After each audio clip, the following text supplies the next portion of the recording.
राज्यातील सर्वसामान्य नागरिकांसाठी कधी काळी तत्पर असलेली एस टी सेवा आता खेड्यापाड्यातून गायब झाल्याचं चित्र सध्या पाहायला मिळतं।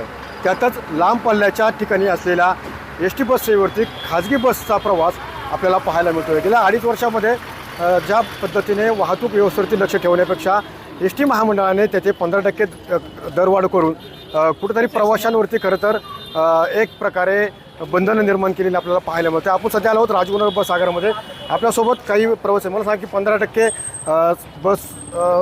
बस दरामध्ये वाढ झाली आहे। एस टी महामंडळाने जी नुकतीच तिकीट दरामध्ये 15% वाढ केलेली आहे ही प्रवाशांसाठी अत्यंत जाचक आणि नाहक झालेली आहे असं एक प्रवासी म्हणून मला वाटतं। पूर्वीच्या काळी एस टीचं एक ब्रीद वाक्य होतं, बहुजन हिताय बहुजन सुखाय। त्याच्यामुळं आणि त्यावेळेस एस टीचा प्रवास हा सुनिश्चित आणि आरामदायी असा म्हटला जायचा सर्वसामान्य लोकांच्यासाठी, परंतु ते ब्रीद वाक्यच आता एस टीने त्यांच्या गाड्यांवरून गायब केल्याचं दिसतंय।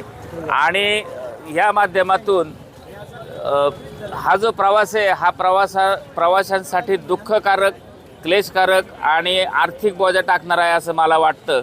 त्याचप्रमाणे आमच्या खेड तालुक्याच्या पश्चिम मावळ आणि आदिवासी पट्ट्यातून राजगुरुनगरच्या गावामध्ये जे विद्यार्थी शिक्षणासाठी येत असतात, त्याचबरोबर तालुक्याचं गाव असल्यामुळं विविध कार्यालयामध्ये जे लोक येत असतात त्यांच्या सोयीच्या वेळेस एस टी तिथून नसते। परत त्याच वेळेस संध्याकाळी इकडून कामं करून किंवा कॉलेज सुटल्याच्या नंतर त्यांना घरी जाण्यासाठी ती एस टीची सेवा उपलब्ध नसते।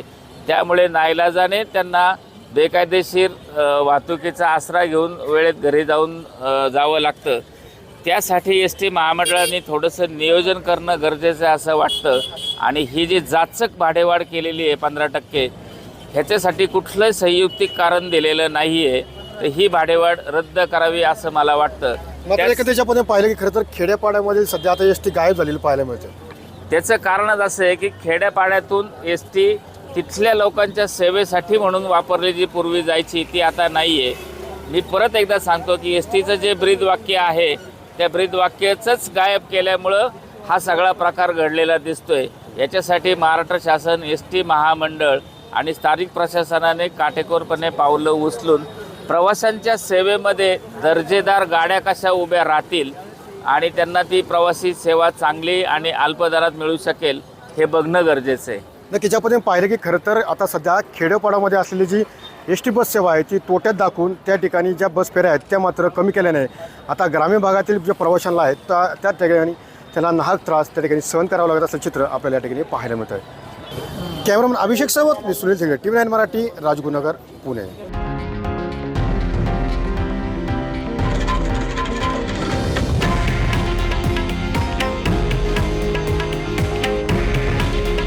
हे आहे देशातील नंबर 1 न्यूज नेटवर्क आणि आपण पाहत आहात TV9 मराठी। काळजी तुमची, हित महाराष्ट्राचं।